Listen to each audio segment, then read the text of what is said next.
আচ্ছা, তোমাদের কখনো মনে হয়েছে যে জীবনে আমরা পরিবর্তিত পরিস্থিতিতে বা সিচুয়েশনে বা সার্কামস্ট্যান্সে নিজেদেরকে ফিক্স করতে করতে বা মানিয়ে নিতে নিতে আমরা একটা ডিফারেন্ট আমি তৈরি হয়ে যাই?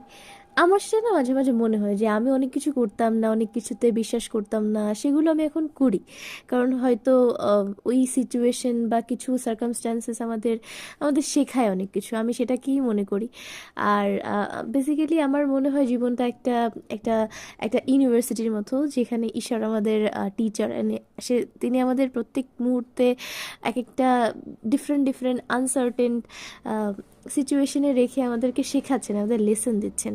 আচ্ছা, যাই হোক, অনেক তো জ্ঞান দিলাম। এই যে আমি আজকে একটা সরিষা খেতে গিয়েছিলাম, এত সুন্দর দেখতে এই ক্ষেতটা, এবং সূর্যাস্ত যাচ্ছে যাচ্ছে এরকম একটা বিষয়, এত সুন্দর লাগছিল দেখতে, জাস্ট আনবিলিভেবল। এর জন্য আমি একটা ক্লিপ নিয়ে রেখেছি, আমি আর পারিনি সেটাকে না নিয়ে।